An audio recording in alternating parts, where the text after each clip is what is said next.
नमो अरिहन्तारं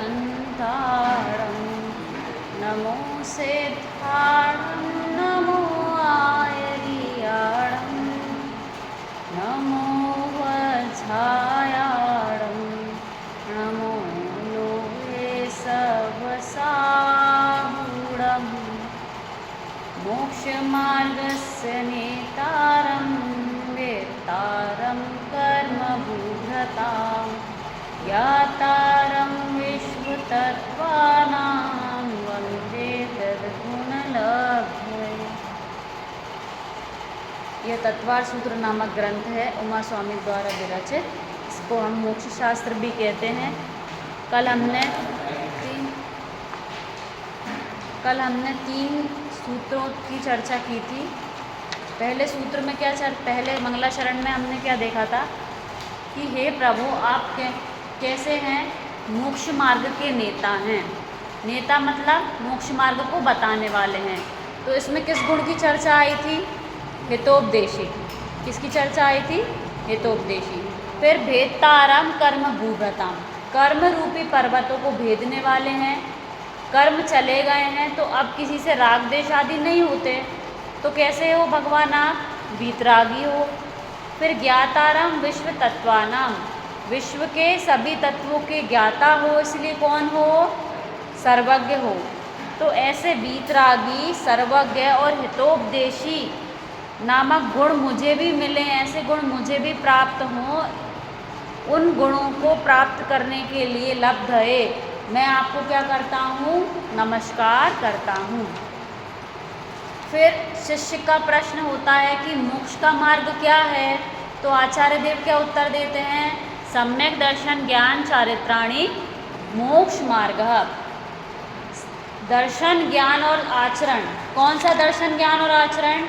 जो दर्शन, ज्ञान और आचरण सम्यक हो वह कैसा है? वह मोक्ष का मार्ग है। ठीक है। फिर वो प्रश्न पूछता है कि सम्यक दर्शन, सम्यक ज्ञान, सम्यक चारित्र क्या है? तो सबसे पहले आचार्य देव बताते कि सम्यक दर्शन क्या है। तो सम्यक दर्शन की परिभाषा अपन ने क्या देखी थी?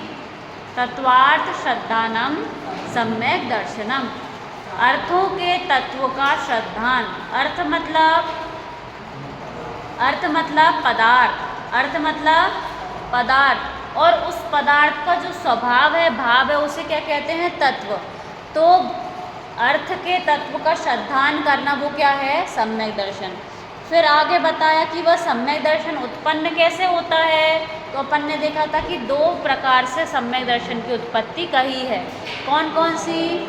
6 नंबर पेज पे ऊपर लिखा है, निसर्गज और अधिगमज।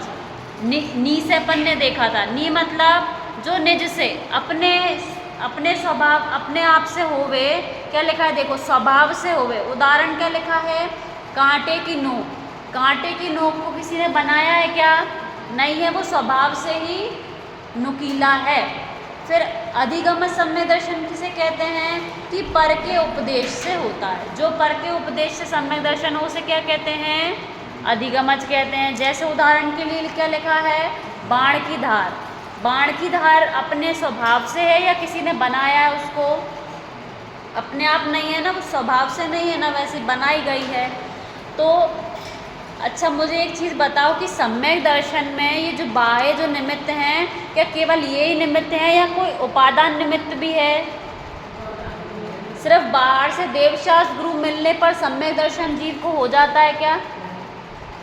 नहीं होता। क्या लिख रहे हैं कि ये सम्यक दर्शन की उत्पत्ति के हेतु है, मतलब ये बाहर दिखाई देते हैं, पर दोनों में अंदर उपादान कारण अपन ने क्या? 2 उपादान कारण देखे थे। क्या देखे थे? कि एक तो वह जीव अपनी आत्मा का श्रद्धान कर रहा है उस समय, और दूसरा उस समय उसके अनंतानुबंधी के क्रोध मान माया लोग जो चतुष्क हैं उसका क्षय उपशम और उपशमी कर्मों की तरफ से अपन को दिखाई देंगे। ठीक है। ये तो क्या है? केवल बाह्य निमित्त हैं। अपन कहते हैं ना कि देवशास्त्र गुरु का सच्चा श्रद्धान सम्यक दर्शन है, या देशना लब्धि जरूरत होती है सम्यक दर्शन में। तो इन दोनों में देशना लब्धि एक को अधिगमज वाले को तो मिल गई, निसर्गज वाले को कब मिली है? पूर्व भाव में। निसर्गज वाला भी पूर्व भाव में सुनकर आया है, बिना देशना लब्धि के सम्यक्त्व उसको भी नहीं हुआ। फिर आगे चर्चा करेंगे सात तत्वों का श्रद्धान लिखा है ना, तत्वार्थ श्रद्धानम सम्यक दर्शनम। तो सम्यक दर्शन तो बता दिया, अब तत्व क्या होता है, शिष्य का प्रश्न, तत्व किसे कहते हैं? तो बताया कि अपन को तत्वपन्न भी देखा, तत्व किसे कहते हैं? भाव को। ठीक है, अब यहाँ पे तत्व कितने होते हैं? 7 तत्व होते हैं। देखो क्या लिखा है, सूत्र पढ़ते हैं। जीव अजीव, बोलो, जीव अजीव, आश्रव बन, संवर निर्जरा, मोक्षास्तत्वम। जीव अजीव आश्रव वन संवर निर्जरा मोक्षास्तत्वम। इसमें क्या गिनाए हैं? 7 तत्व गिनाए हैं। कौन कौन से? हमने पहले सुन रखे हैं, जीव, अजीव, आश्रव, वन, संवर, निर्जरा और मोक्ष। टोडरमल जी ने क्या कहते हैं 7 को? 7 प्रयोजनभूत तत्व। तत्व 7 ही क्यों होते हैं? या कहें कि इन 7 तत्वों को 2 विभाजन करें तो कौन से? एक जीव तत्व और बाकी अजीव तत्व। अब इसमें एक और चीज़ आती है कि इन 7 तत्वों का यही क्रम क्यों लिया है? पहले जीव को ही क्यों लिया, फिर अजीव को क्यों लिया, फिर संवर, आश्रव बन, संवर, निर्जरा, मोक्ष, इनका यही क्रम क्यों लिया? तो देखो इसका क्रम, हाँ देखो, सबसे पहले इसके क्रम का कारण क्या है? देखो कि जो मोक्ष है, जो सुख है, मोक्ष सुख होगा वो किसको होगा? किसको होगा? इसलिए जीव को लिया। पहले जीव लेने का कारण समझ में आ गया कि जो सुखी होना है वो किसको होना है? जानने देखने का काम कौन कर रहा है? जीव। इसलिए सबसे पहले किसको लिया? जीव को। फिर अजीव, अजीव को क्यों लिया? क्योंकि अजीव का जीव पर उपकार है। मतलब जीव की अभी संसार में जीव की पहचान किससे हो रही है? इस अजीव शरीर से हो रही है ना। जैसे मन, वचन, काय, श्वासोच्छ्वास, ये जो सब हैं ये क्या हैं? ये पुद्गल है, लेकिन ये जीव को अभी, जीव को जीने के लिए द्रव्य प्राण है कि नहीं है? ये निमित्त है ना जीव का। तो जीव का उपकार किसने किया है? अजीव ने जीव का उपकार किया है। इसलिए भी एक कारण है कि अजीव को जीव के बाद लिया है। पहला जीव लेने का कारण तो सबको समझ में आ गया और अजीव का भी आ गया होगा। ऐसा निमित्त नैमित्तिक संबंध देखा जाता है कि इस शरीर, ये शरीर जब तक रहेगा तब तक, ये जो आत्मा इसमें रहेगी तब तक इसको सब कहेंगे जीव, और ये निकल जाएगा तो क्या कहने लगेंगे? अजीव। तो ये जीव उपकार कर रहा है अपन को। देव गुरु धर्म की सेवा आदि में कौन निमित्त है? अभी ये शरीर निमित्त है ना। ये शरीर अगर बैठ जाए घर पे तो अपन ये सब कर पाएंगे क्या? तो ऐसे जीव का, अजीव का जीव पर उपकार है। कारण समझ में आ गए? अब देखो दूसरा कारण, एक और कारण है कि ये जो जीव है ना, ये संसार में क्यों घूम रहा है? ये जो जीव है संसार में इस अजीव का ही आश्रय ले रहा है। इस जीव ने हमेशा किसका आश्रय लिया है? शुरुआत से किस में अपनापन किया है? सारे पुद्गलों में अपनापन कर रहा है ये जीव। इसलिए इस जीव का संसार किसके कारण बढ़ रहा है? इस अजीव के कारण बढ़ रहा है। इसलिए भी एक और कारण है कि जीव के बाद किसको लिया है? अजीव तत्व को लिया है। अब जब जीव इस अजीव तत्व में एकत्वपना करता है, अपना संसार बढ़ाता है, तो उस समय कर्मों का क्या होता है? आश्रव होता है। इसलिए अजीव के बाद क्या लिया है? आश्रव। और आश्रव होगा तो जीव जब उनमें रुकेगा, जीव अपने परिणामों को रोकेगा, उसमें एकत्व बुद्धि करेगा, तो कर्म क्या होंगे? जीव के साथ बंधेंगे। तो इसलिए आश्रव के बाद क्या लिया है? बंध लिया है। अब इस जीव को सुखी होना है ना, तो इन कर्मों से छूटने के लिए क्या करना पड़ेगा? संवर निर्जरा करनी पड़ेगी। मोक्ष जाने के लिए क्या करना पड़ेगा? संवर निर्जरा करनी पड़ेगी। तो संवर पूर्वक ही तो निर्जरा होगी ना। संवृत्त जीव को ही निर्जरा होती है। संवृत्त जीव मतलब जिसने अपने कर्मों को आना रोक दिया हो, उसी को ही तो निर्जरा होगी। तो संवर पूर्वक ही निर्जरा होती है, और संवर निर्जरा के द्वारा ही जीव को क्या होता है? मोक्ष मिलता है। तो सबको क्रम समझ में आया कि 7 तत्वों का यही क्रम क्यों लिया? एक बार और रिपीट करें कि जीव को सुखी होना है, इसलिए सबसे पहले मोक्ष किसको प्राप्त होगा? जीव तत्व को।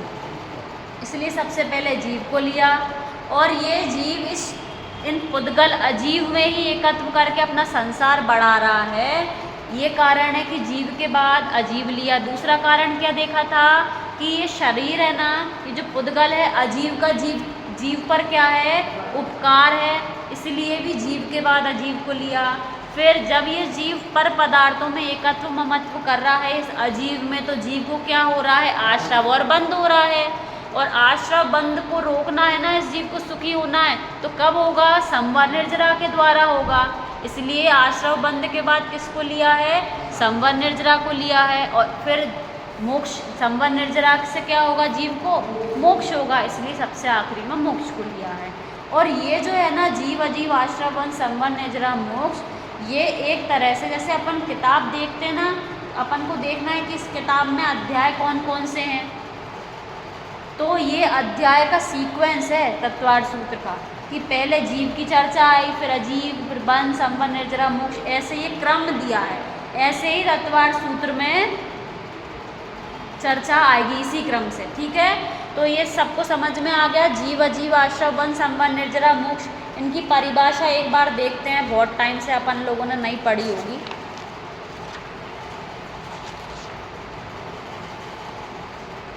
देखो जीव किसे कहते हैं कि ज्ञान दर्शन स्वभावी या ज्ञानानंद स्वभावी आत्मा को जीव तत्व अथवा जीव तत्वार्थ कहते हैं। समझ में आया, जीव तो पता है अपन को, जो जानता देखता है, जिसका स्वभाव ज्ञान दर्शन है, वो जीव तत्व है। अब अजीव तत्व किसे कहते हैं कि ज्ञान दर्शन स्वभाव से रहित, ज्ञान दर्शन स्वभाव से रहित तथा आत्मा से भिन्न समस्त पुद्गल आदि पदार्थ, आत्मा से भिन्न सभी पुद्गल आदि पदार्थ वो किस में आ जाएंगे, अजीव तत्व में आ जाएंगे। जीव किसे कहा, जो ज्ञान दर्शन स्वभावी है वो जीव है, और जो ज्ञान दर्शन स्वभाव से रहित है वो कैसा है, वो अजीव है, ठीक है। अब आश्रव की परिभाषा क्या है, आश्रव में इनमें सब में दो दो भेद करते हैं। कैसे, एक द्रव्य आश्रव और एक भाव आश्रव, द्रव्य बंध और भाव बंध, द्रव्य संवर और भाव संवर, द्रव्य निर्जरा और भाव निर्जरा, ऐसे दो सब में द्रव्य मोक्ष और भाव मोक्ष। देखो,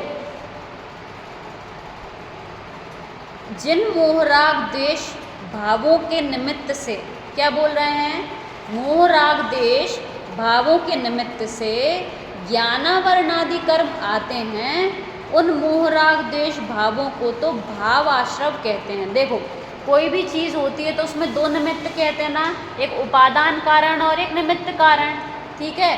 तो ऐसे यहाँ पे लगाना कि जब कर्म, देखो सिद्ध भगवान है, वहाँ पर भी ठसाठस कर्माण वर्गणाएं भरी हुई हैं और अपने आसपास भी भरी हुई हैं। और जैसे जब जीव जितने परिणाम करता है उस जीव को उतने ही बनते हैं। क्या कर्म अपने आप से चिपकते हैं क्या आके, कि कर्म में तो कोई ज्ञान नहीं है कि कर्म का कोई दुश्मन हो, कि तू मेरा ज़्यादा दुश्मन है तो मैं ज़्यादा तेरे से चिपकूंगा, और जो मेरा दुश्मन नहीं उससे, ऐसा है क्या, सिद्धांत नहीं है। तो क्या कह रहे हैं कि आश्रव कब होता है, जब ये जीव क्या करता है, जब खुद के परिणाम बिगाड़ता है ना ये जीव, तब कर्मों का आश्रव होता है। तो कर्म भूल, वहाँ कर्म में भूल है कि अपने में भूल है, अपन किससे दुखी हैं, पर से दुखी हैं, पर में ये जीव एकत्वपना कर रहा। अभी वो अपनी बड़े पंडित जी साहब की वो है ना आराधना, अध्यात्म पाठ मंजूषा, उसमें आश्रव भावना में इतना अच्छा लिखा है उन्होंने। अभी हो तो भानु 1 मिनट देना, अध्यात्म पाठ मंजूषा पढ़ के बताऊँगी उसमें से, जब तक अपन भावाश्रव देख ले रहे। तो भावाश्रव की परिभाषा क्या लिखी है कि मोह राग देश के रूप भावों के निमित्त से, किसके निमित्त से, जब ये जीव मोह राग देश के परिणाम करता है तब कर्म आते हैं, उसको क्या कहते हैं, उन मोह राग देश भावों को भावाश्रव, कर्मों को नहीं कहेंगे, किसको कहेंगे, भावों को भावाश्रव कहेंगे। और उनके निमित्त से जो कर्म वर्गणाएं ज्ञानावर्ण रूप हुई, मतलब जो ज्ञानावरणादि कर्म जो वर्गणाएं हैं वो किस रूप हुई, कर्म रूप। अभी तो वो कैसी थी, वर्गणा रूप थी, अब वो कर्म रूप परिणमित हुई, तो वो क्या कहलाई, वो द्रव्य आश्रव कहलाई। देखो इसमें आश्रव भावना का पढ़ के दिखाते हैं।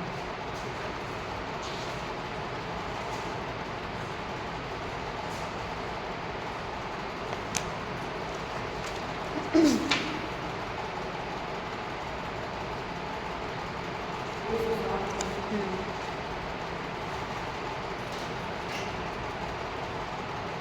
आश्रव भावना कितनी अच्छी लिखी है कि अपन को भावना बानी, तो कैसी भावना बानी है कि मिथ्यात्व कषाय योग द्वारा कर्मों को नित्य बुलाया है। किसके द्वारा? मिथ्यात्व कषाय योग द्वारा, मतलब उल्टी मान्यता के द्वारा। पहले तो ये जीव उल्टी मान्यता करता है, फिर कषाय भी करता है, उसके कारण मन वचन काय में चंचलता होती है, फिर कर्मों का आश्रव होता है। तो भूल किसकी है? मिथ्यात्व किसका है? जीव का परिणाम है ना। तो मिथ्यात्व कषाय योग द्वारा कर्मों को नित्य बुलाया है, शुभ अशुभ भाव क्रिया द्वारा नित्य दुख का जाल बिछाया है। अपने लिए दुख का जाल इस जीव ने बिछाया है। किसके द्वारा? कि मैं शुभ क्रियाएं कर लूँ, अशुभ क्रियाएं कर लूँ। शुभ क्रियाओं में इस जीव ने क्या माना कि मैंने स्वाध्याय कर लिया, पूजन कर ली, इनसे क्या हुआ? इस जीव ने खुद के लिए जाल बिछाया है। किसका? पुण्य का जाल। कि अब तो देखो इस जाल में, अब देखो कि दो जाल हैं, एक सोने का जाल है, एक लोहे का जाल है। पुण्य जो है सोने का जाल मान लो, दोनों में से कौन से जाल में लटकना है? हवा में अपन को, कोई से में नहीं लटकना। तो जो पुण्य है वो भी जीव को कहाँ पे भरमा रहा है? संसार में ही। तो इस जीव ने शुभाशुभ क्रियाएं द्वारा नित्य दुख का जाल बिछाया है, पिछले कर्मोदय में जुड़कर कर्मों को ही छोड़ा बांधा है। इस जीव ने अपने पहले जो भूल की थी ना, पहले भूल हो गई, जैसे किसी से कोई गलती हो गई, तो उस गलती को सुधारना सही है या बार बार की? एक बार तो हो गई गलती, अब और करते रहो। किसी से एक बार कुछ सोने की चीज़ गलती से गिर गई, तो क्या हर बार गिराता है क्या वो? या फिर अपनी भूल को सुधारता है? हमने पहले कर्म बांधे हैं, उन कर्मों, जब कर्म का उदय आता है तो उस समय अपने आप को समता में परिणाम रखने चाहिए, या पहले कर्म बांध लिए तो अभी दोबारा बांधना चतुराई है? ये लिख रहा है यहाँ पे कि पिछले कर्मोदय में जुड़कर कर्मों को ही छोड़ा और बांधा है।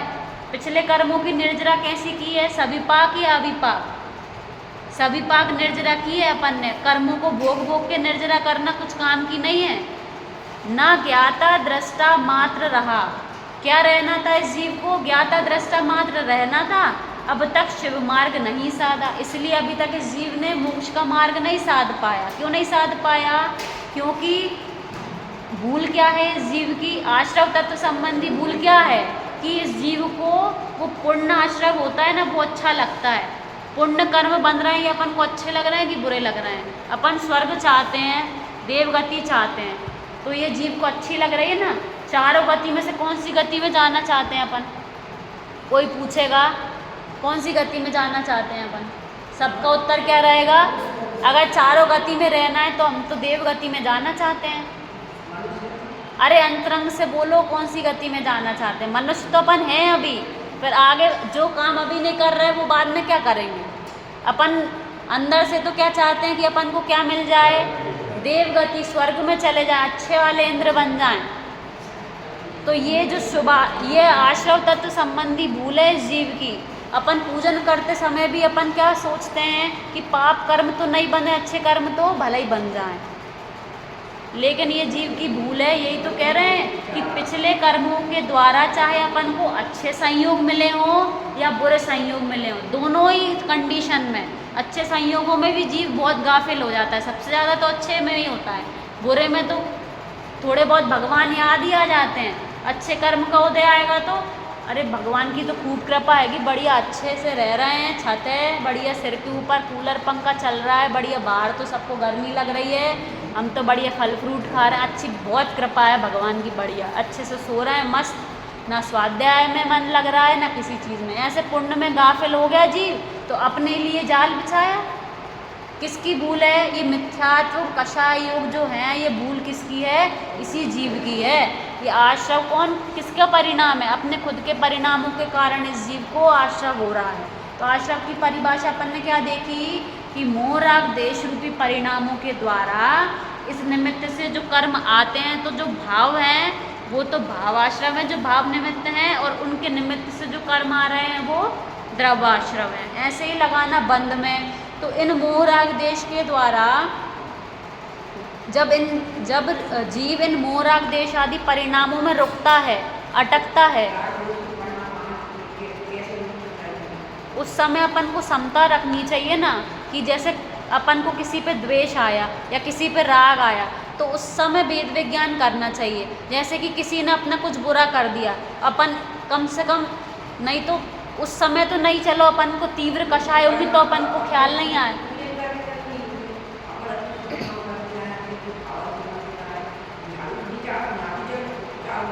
तो अपन को उनकी आलोचना करनी चाहिए ना। अपन उनको भूल जाते हैं करके, यही तो भूल है। आलोचना कही किस वजह से, क्यों करनी चाहिए आलोचना, कि हे भगवान मेरे को ऐसे परिणाम क्यों आ रहे हैं। उस समय तो वो परिणाम अपने ज्ञान का विषय हो रहा है ना। जैसे सपोज अपन पूजन कर रहे हैं और एकदम से ख्याल आ गया आज आपकी साड़ी बढ़िया लग रही है, तो उस समय तो चलो आ गया वो परिणाम, लेकिन अपने को तो ज्ञान का विषय हुआ ना कि ये साड़ी अच्छी लग रही है, परिणाम मेरे को आया, तो अपन को उस समय उससे तोड़ना। अरे नहीं, मैं यहाँ पूजन करने बैठा हूँ, इतने देव शास्त्र गुरु हैं हमारे भगवान है, उन्हें 3 लोग की संपत्ति को छोड़ दिया और मैं ये 300 रुपये की साड़ी में अपने परिणाम खराब कर रही हूँ। ये एक उदाहरण मात्र है। ऐसे कई अपन यहाँ पे पूजन कर रहे हैं तो अपन को बाहर के घर के काम याद आ रहे हैं, तो उस समय सबको आते हैं। अभी अपन जिस अवस्था में हैं, अपन क्या सोचते हैं कि अपन को बिल्कुल ऐसे परिणाम आए नहीं, अपन उसका दुखी नहीं होना चाहिए। वो उसमें अपन को कैसी क्षमता रखनी चाहिए कि जिस अवस्था में मैं हूँ उस अवस्था में ये परिणाम आएंगे, लेकिन मैं इनका करता नहीं हूँ, मैं इनका जानने वाला हूँ बस। जैसे अपन को कोई परिणाम आ गए, जैसे अपन पूजन कर रहे हैं, दर्शन कर रहे हैं, अपन को घर का विकल्प आ गया, तो उस समय अपन को खुद को समझाना चाहिए कि ये सारे काम तो मैं घर पे भी कर रहा था और यही काम अगर मैं मन से यहाँ भी करूँगा तो वहाँ और यहाँ आने में क्या अंतर है। वहाँ इससे अच्छा तो घर पे ही रहता ना मैं। तो ये इन देवशास्त्र गुरु के सामने मैं आया हूँ तो मेरा उपयोग यहाँ लगना चाहिए। ऐसे अपन को बार बार अपनी बुद्धि को समझाओ तब काम में आएगा। जैसे अपन घर में कुछ काम करते हैं और किसी ने कुछ विपरीत कर दिया तो अपन को गुस्सा आ रहा है, तो जिस समय गुस्सा आ रहा है अपन को, उस समय तो अपन को समझ में आ रहा है ना कि अपन को गुस्सा आ रहा है, तो उस समय समझाओ ना कि मेरे ही तो कर्म का उदय है ऐसा।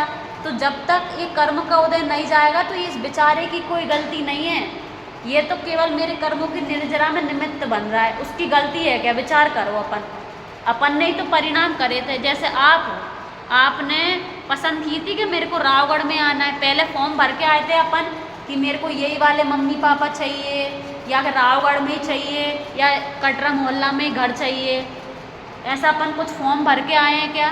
सब अपने कर्म के निमित्त से ही मिला है ना। तो जब वो उसमें अपन ने कुछ नहीं किया तो अभी जो अपने साथ हो रहा है उसमें अपन कुछ कर पाएंगे क्या? नहीं कर पाएंगे। ऐसा वेद विज्ञान क्यों नहीं करते अपन? तो अपने परिणामों में समता आएगी। ऐसे निरंतर चलना चाहिए। और ऐसा कहते हैं, अपन सोचते हैं ना कि अभी क्यों विचार करना, अंत समय में करेंगे ना विचार। अरे जिसका जीवन समाधि में होता है उसका मरण समाधि में होता है। मरण पता चलता है क्या किसी को कि अब मैं मरने वाला हूँ? तो अपने परिणामों की संभाल निरंतर करनी है इस जीव को।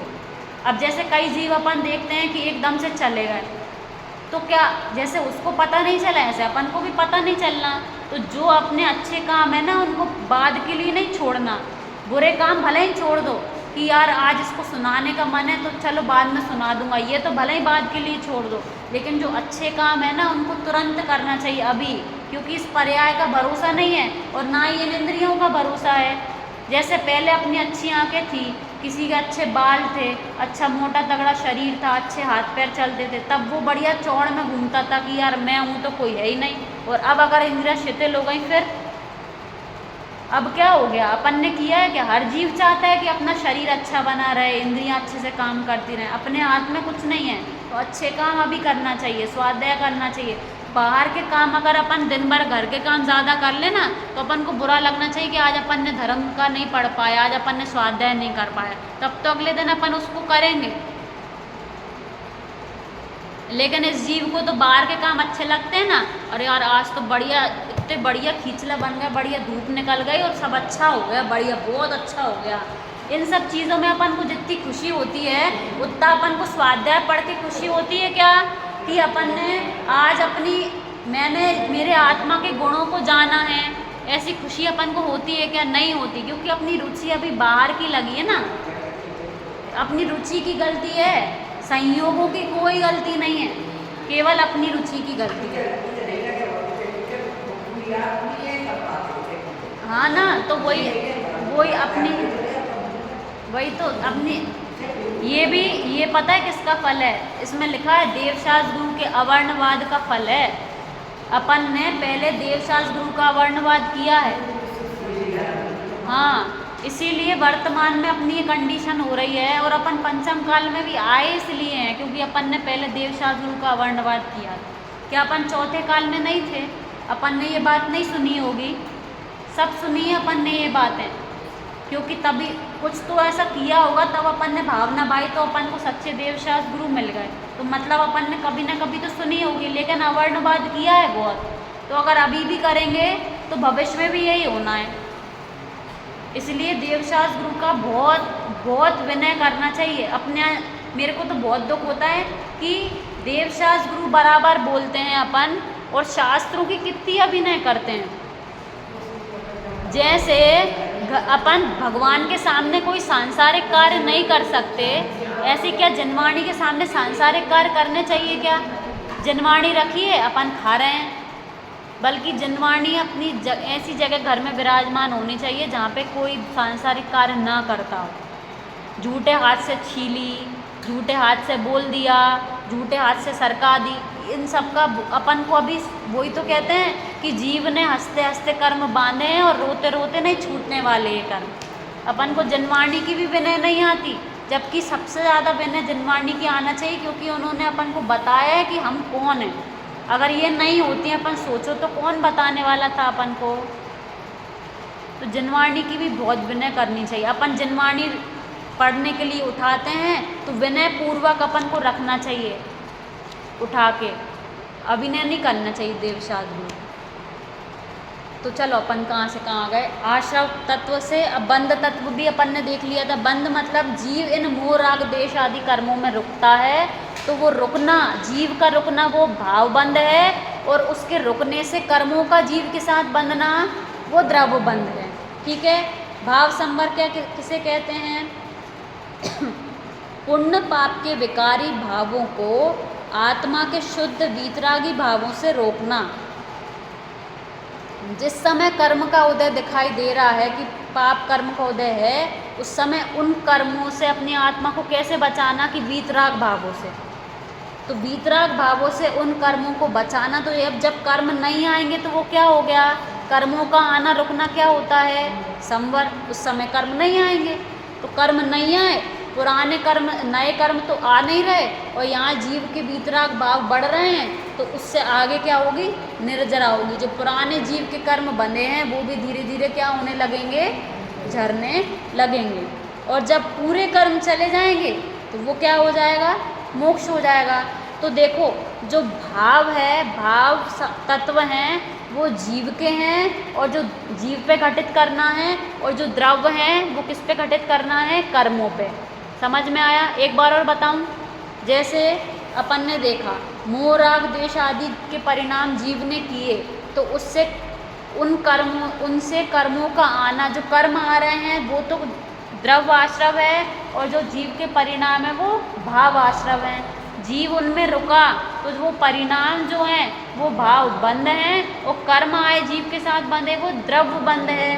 फिर वीतराग भाव होना, वीतराग भाव होना ये संवर है, और उससे नए कर्म नहीं आए, ये क्या है? द्रव्य संवर है। वीतराग भाव या आंशिक शुद्धि का बढ़ना, ये जो भाव हैं ये किसके हैं? जीव के हैं। तो ये भाव निर्जरा है, और उससे पुराने वाले कर्म भी धीरे धीरे जाने लगे, वो द्रव्य निर्जरा है। और पूर्णतः शुद्धता हो गई, शुद्ध परिणाम हो गए, तो क्या है? भाव मोक्ष है, और सारे कर्म चले गए तो द्रव्य मोक्ष है। तो ऐसे ये 7 तत्व हैं। सबको समझ में आ गया? टाइम नहीं देखा कितने हो। एक बार सारे सूत्र का पाठ कर लेते हैं, 1 मिनट में खत्म करेंगे। मोक्षमार्गस्य नेतारं वेत्तारं कर्मभूप्रतां ज्ञातारं विश्वतत्त्वानां वन्दे तद्गुणलब्धये।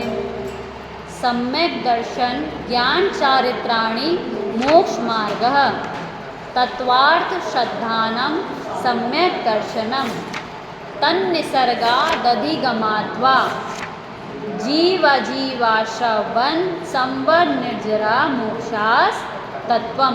यहाँ तक अपन ने देखा कि 7 तत्व होते हैं। अब इसके बाद निक्षेप की चर्चा आएगी, वो अपन कल करेंगे।